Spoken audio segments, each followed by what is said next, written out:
This edition of the Talk Shop brought to you in part by H&R Block, reminding you it's tax season. We're in Studio 255 at the Laramie Plains Civic Center, and this morning's Be Here Now edition on the Talk Shop brought to you also by Chano's Village. Chano's Village, 513 Boswell Street in Laramie. And congratulations, Ponciano. You've served the community for so long. We can't celebrate big enough for you and with you. So we just keep having our lunch, having our dinner at Chano's Village. And your catering platters that serve like 40 folks per platter, outstanding. I absolutely loved the one I had last week, and I'd encourage anybody that's looking for that type of deal, pick those platters up. I also saw you have like a salsa platter for the Super Bowl. You could pick those up. I think they were $25 for a lot of chips and three different dips. Spectacular. Super Bowl weekend. The Eagles, Philadelphia Eagles, and those Kansas City Chiefs. What uniform will your Chiefs be wearing, Dr. Barb? I'm not sure. Black and white jerseys, I don't know, because or Eagles the red and yellow ones. I don't know. Red and yellow. Yeah. Let's go with red and yellow. A lot of favor going from those black and white shirts to those folks. We'll see how that goes on Sunday and see what the final review. NFL honors last night. Josh Allen, NFL MVP honors accepted. His speech later at this morning's program in full. And the Snoop Dogg monologue, we'll play that for you as well as we lead into the 10 o'clock hour. This morning, Be Here Now. And we've got Keith Kennedy 15 minutes out, and a guest will speak with us about 30 minutes out from that. So 45 minutes, two guests, and Dr. Barb, good morning. Good morning. Good morning. We have a lot going on in the President Trump administration. USAID activity. There a lot of findings with respect to spending. What say you with respect to the details of the monies that have been found and government spending and allocation? I haven't found the list yet. I was looking for the list, but kind of interesting. There was, according to what I was reading, money sent to Politico, which is a news media group. Was that during 2024? Just last year during the election? Politico, Okay. The news agency. Supposedly there was money sent to another organization that's affiliated with George Soros. There was some DEI funds, grants sent out to some other countries. Well, government contractors aren't necessarily a problem. Is Soros a government contractor? No. Is Politico perhaps on a government contract of some sort? That could be. I just read that media contracts had been Stopped? canceled. Yeah.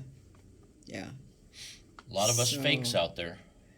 Yeah, people are really up in arms over Doge, digging into how money is being spent. They feel like it's an invasion, that it's corrupting our democracy. Not real fond of acronyms on the Talk Shop. The Department of Government Efficiency. Yes. Doge. Yes. Gotcha, okay. Yes. Because we think cryptocurrency when we think Doge. Well, it's kind of interesting because Nice play on that, huh? during the campaigns, it was quite openly talked about that they were going to create this unit, I'll call it. Well, wait a minute. They talked about it. They. One party talked about it. Another Yes. party didn't talk about it. That's right. And I think that that's an important distinction. We find that in local. Yes. We find that in local and state conversations as well. One entity talks about something openly, Right. and the other has nothing to say or no comment, right? Right. And the one thing about the Talk Shop, that this is a public affairs minded show. This is a platform for everybody. This is a microphone opportunity for the individual. You will not be socially isolated with the No. Talk Shop. You will get your say. And I may or may not agree, or those guests may or may not agree with me, but everyone will have a voice. That's the mission, is public awareness, and conversation is critical to consensus. If we want to have true consensus in our community, we got to have dialogue. And the Yeah. more dialogue, the better. It's seldom a situation where more dialogue is worse.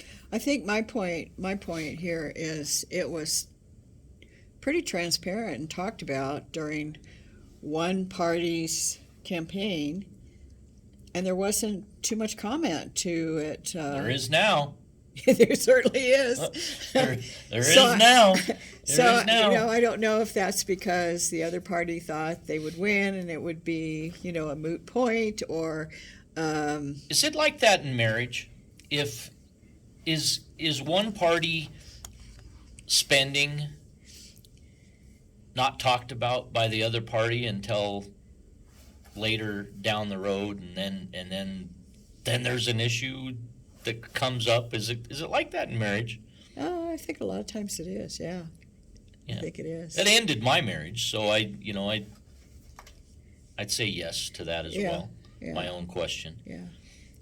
What I find interesting is I know couples that have things in their past that would affect the relationship that they didn't disclose before they got married. Non-disclosures. Yeah. Which I find interesting. I work for a man. Some people sign non-disclosure agreements, little NDAs. That's true. And- But I worked for a man in healthcare a number of years ago, and he apparently had a child out of wedlock that he didn't tell his new wife about. And she showed up after like 20 years of marriage with a grandchild. And it was kind of a shock to the relationship, all after aside, things that aren't known are yet, until you know them. How do you know what you react to them, right? Right. The release of MLK, JFK The documents. documents, Yeah. and is the 9/11 report going to be part of that disclosure as well? There's like 21 pages of redacted material that President Bush I haven't redacted and didn't make available. I And haven't seen anything on that. one of the things that it comes about is what will we find in today's information age? I'm not even sure that we'll necessarily know. Are we still getting it all? Are we getting it all? Where's your level of trust after decades and decades of Yeah. that being kept? And I think it will be pretty reasonable to conclude, why were we ever kept from that truth, or whatever truth? Or was it truth? Was it, or just the full story? Well, JFK, Maybe we weren't kept from the. I mean, unless it's transparent, Yeah. what's the citizens' trust level? What should it be? Well, JFK was what, the Warren Report? And there was a time limit on that, but, It was like that they 50 couldn't years or release. Was it something. 50 years? I think. Something.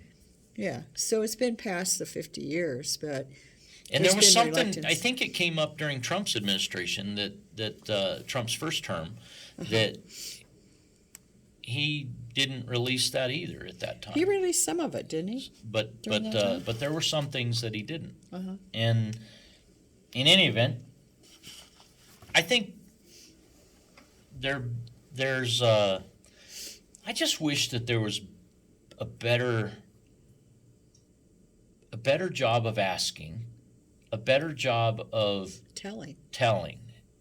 Yeah, for sure. Yeah. I just think the balance needs to be there. And, winners, losers stories. I'm not real fond of any party's victory parade or the losers tirade. It really, to me, it comes down to we got to be better together. Yeah.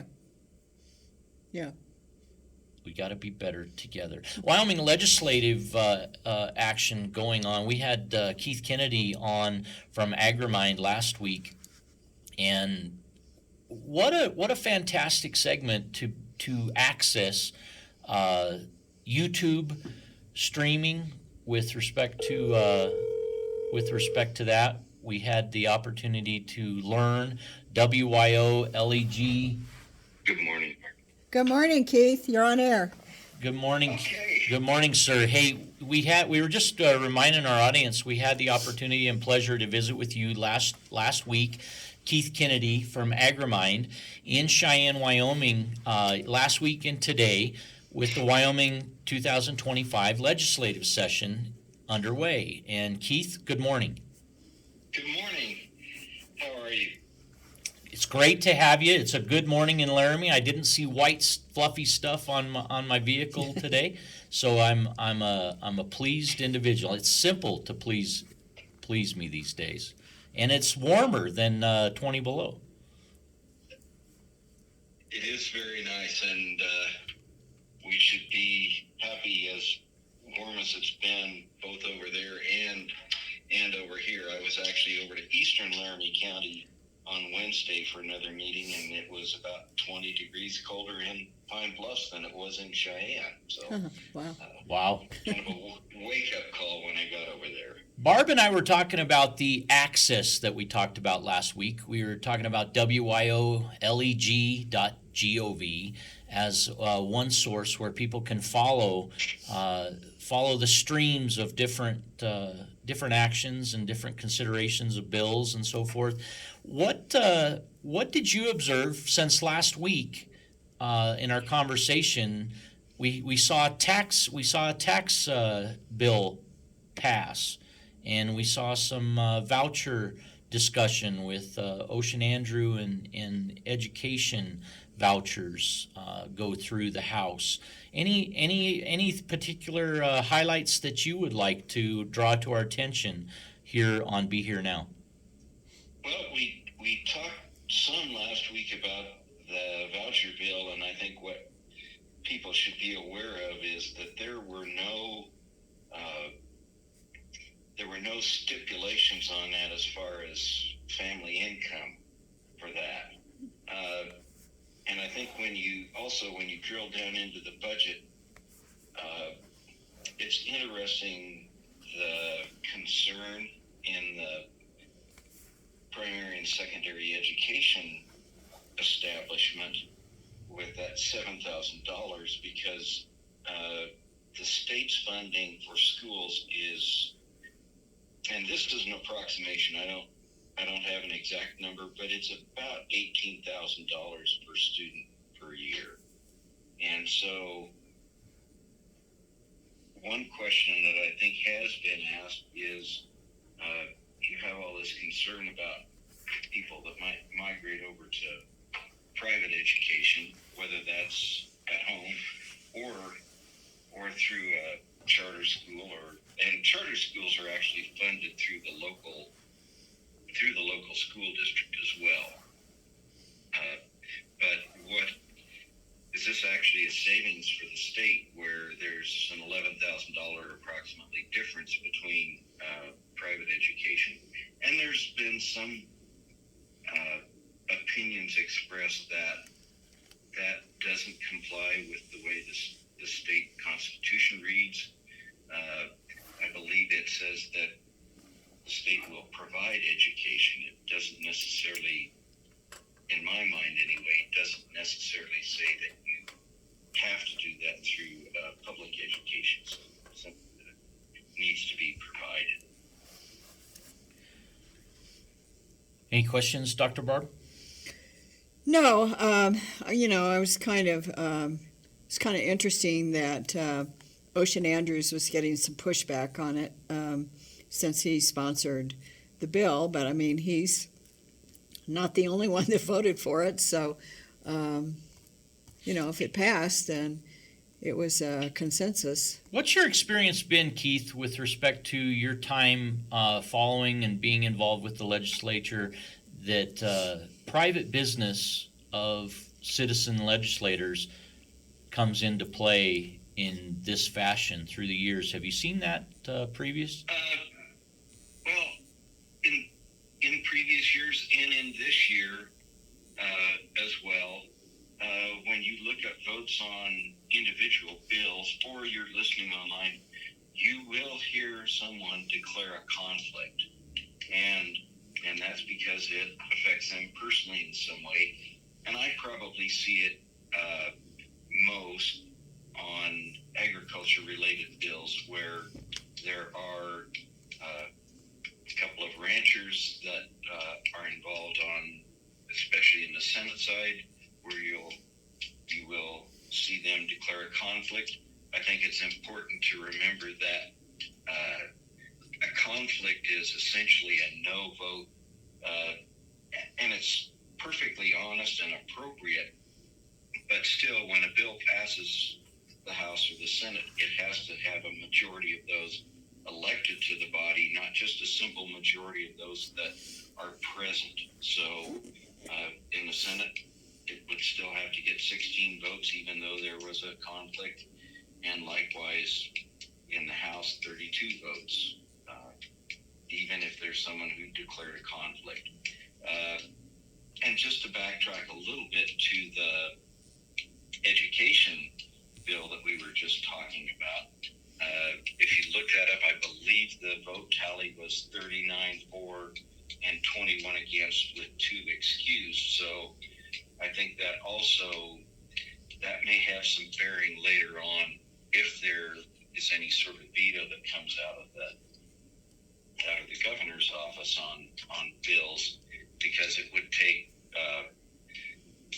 42 votes to override a veto in the House, as well as 21 in the Senate. Has there been any indication from the governor's office what their position might be on it, Governor Gordon's position?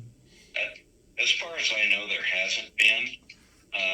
I do know that it's fairly usual that leadership on both sides will meet with the governor or the governor's staff fairly regularly, just to track where things are at. But the other thing to remember is today is third reading on the supplemental budget, and this is also the last day for a bill to be reported out of committee in the House of Origin. Another term that we use, or that you'll hear next Wednesday, is what is called crossover. So bills have to pass in the House of Origin by next Wednesday and go over to the other end of the building, as they say.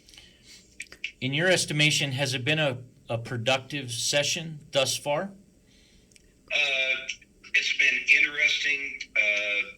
The House have considered fewer bills that have come out of committee to this point, but the House had a pretty focused first 8 days on their 5 and dime plan, as they called it, and those bills are all out. And if people are looking at the website, they'll notice on the agenda today for the House that there are at least 50 bills on what's called general file, and the Senate has 20, and that's fairly normal. It's very usual that the Senate will consider all of the bills that have been introduced on the Senate side. The House, it's very usual that somewhere around half of the bills that are introduced are actually come out of a committee and are heard in the full body.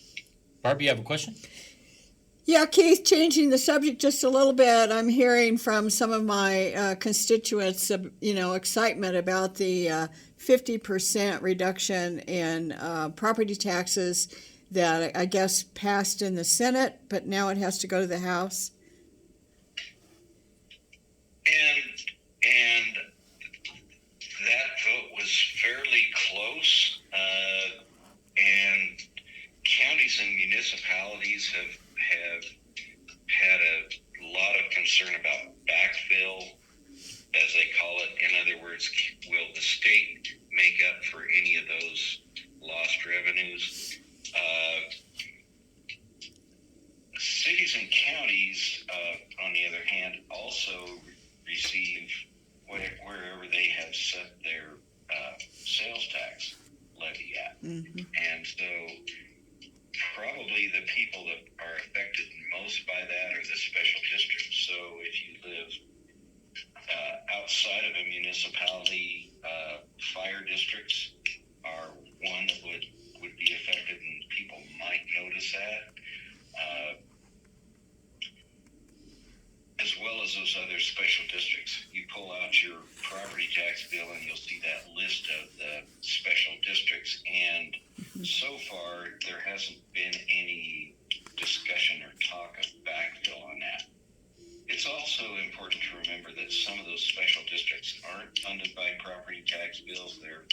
I actually work for the Irrigation Districts Association, and they're funded by the levies that folks pay to keep the infrastructure up and day-to-day operations there. So it doesn't really affect them. But special districts that are dependent on property tax are probably the ones with the most concerns about how that works. And the cities and the Association of Municipalities, as well as the County Commissioners Association, has been pretty vocal about they would like to see some sort of backfill. And I would be very surprised if what ends up coming out isn't a compromise between the House and the Senate or something. Most likely have to go to some sort of conference committee after passage in the second House. Because there are actually, at this point, I think there's 4 or 5 different property tax bills that are still alive. Well, and I think if I recall, the signing last year to reduce assessments by 50% went through a lot of scrutiny, and I think it's going to be on the next election ballot, if I understood You're right. talking the petition signing? The petition signing, yeah. Yeah, there was the petition signing, and last year there was also a bill that passed that if the residence owner was 65 or older, right, and had been in Wyoming for 25 years, paying property tax for 25 years or more, that they received a 50% cut on their property tax on their residence.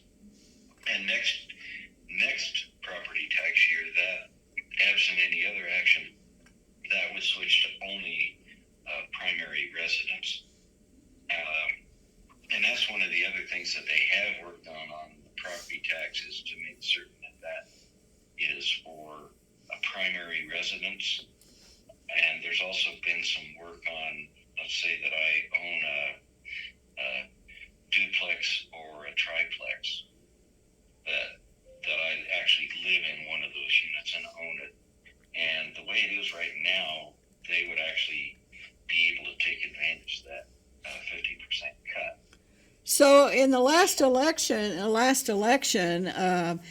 amendment passed, didn't it, to categorize different properties like commercial, residential, that sort of thing, for property tax. It was just to create another class, Category? Residential. Mm-hmm. Right. Yeah, another category called residential. So we have minerals are taxed at 100% because they're not taxed until they're actually severed from the ground. There's 2 taxes on minerals. there's the severance tax, and there's the ad valorem or the property tax. The other categories are industrial, commercial, and other, and the ballot issue that passed created another class called residential. And so with respect to industrial, commercial, and residential, why there is a market value, for lack of a better way to put it, that the assessor's office comes up with. And industrial is assessed on 11.5%. Commercial is assessed at 9.5%. The property tax is due on 9.5% of that, and that's where residential has been. There is a bill that would lower that to 8.3% on residential, and the reason for that very odd number there is those industrial, commercial, residential, and other all have to be within 20% of each other. So you figure 20% of 11.5%, you come up with 8.3. So that's the lowest that it could be set at without changing industrial. Keith, you mentioned an interest in a shared interest in nuclear waste disposal in the state of Wyoming last week in our talk. Any update with respect to that topic in the legislature this past week?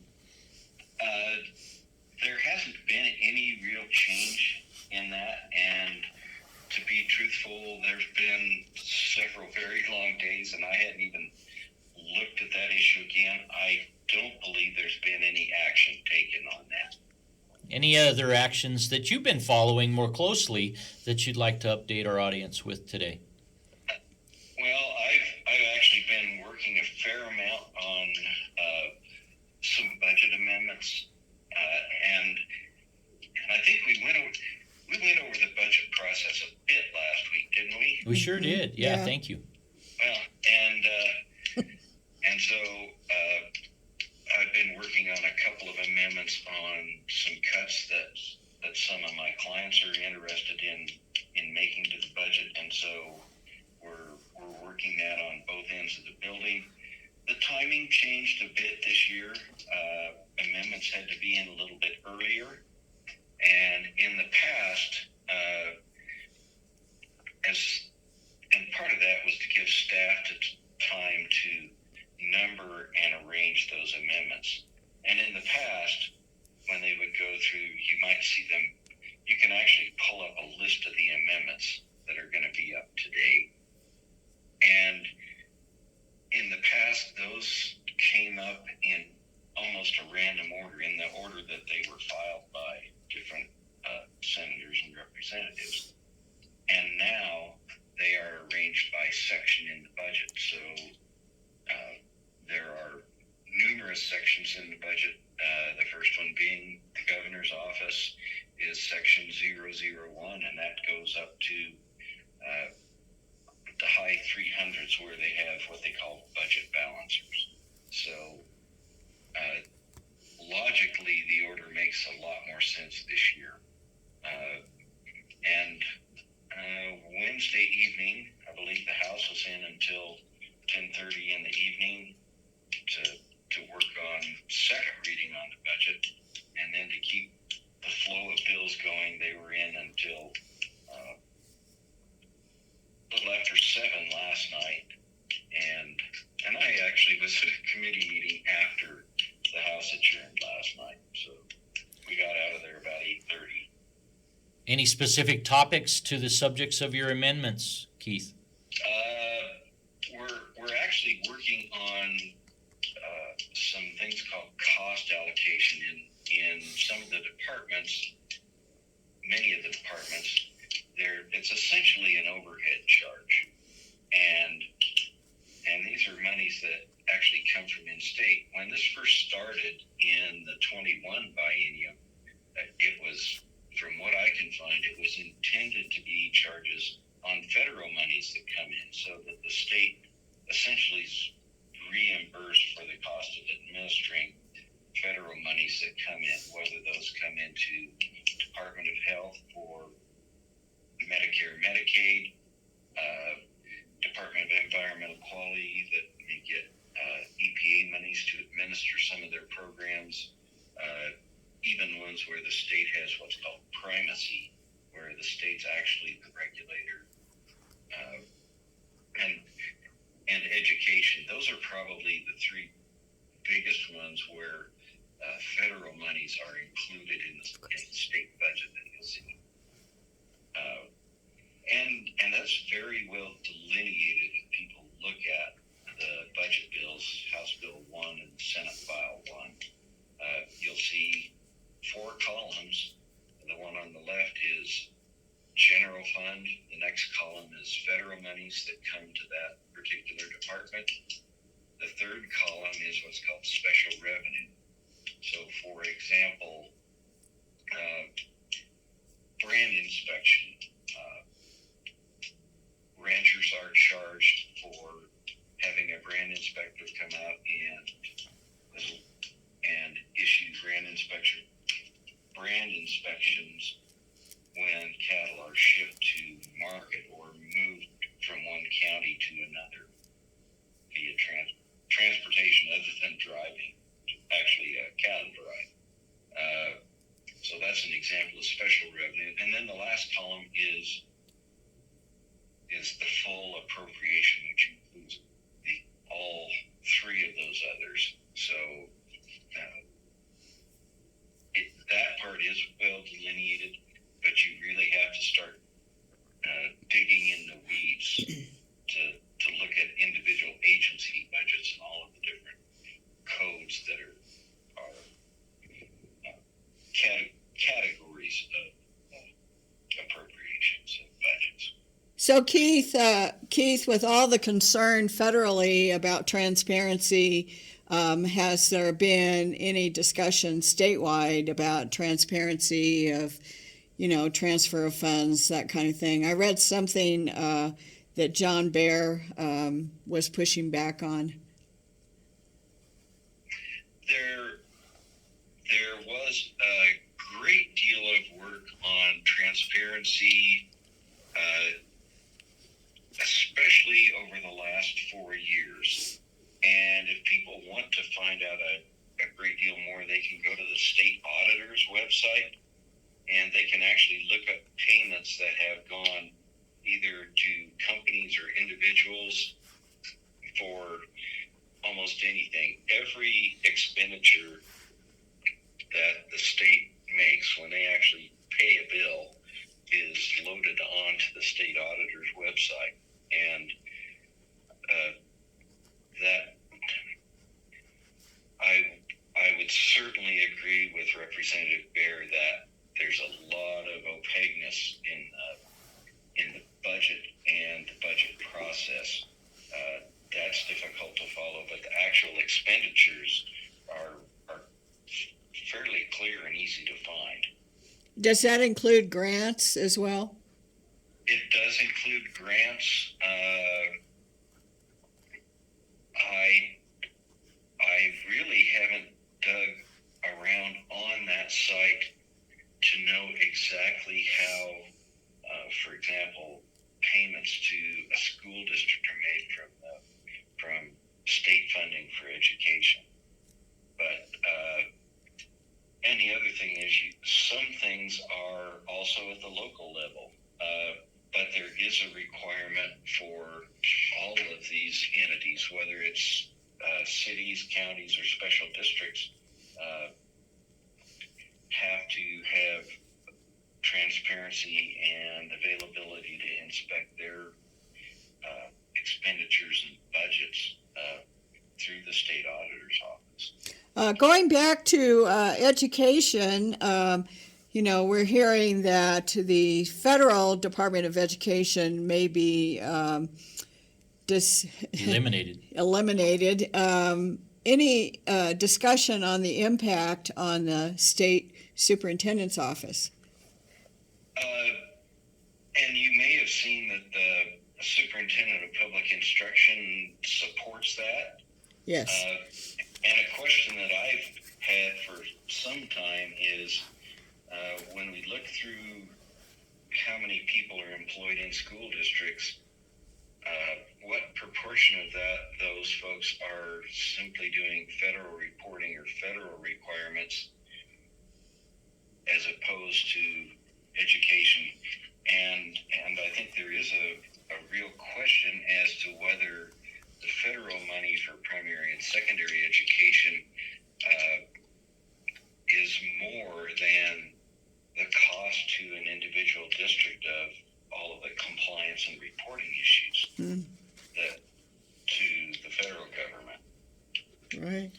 We're visiting, if you're just joining us, with Keith Kennedy from AgriMind and Dr. Barbara Maselli and myself, Eric Henderson, here on the Talk Shop. Be Here Now with the Wyoming 2025 legislative update. Keith, any final wrap?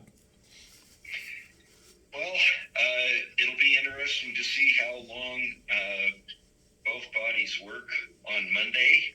Monday is the last day for bills to pass committee of the whole in the House of Origin, and everybody will be taking a deep breath this weekend after the supplemental budget has gone through third reading and rest up for a very long day, most likely on Monday. And Keith Kennedy with AgriMind, we appreciate you joining us this morning on the Talk Shop. Dr. Barb and myself most appreciate you joining us, and we'll look forward to next week with you as well. Thank you, Eric and Barb. Thank you. Have a good day. You too. Bye now.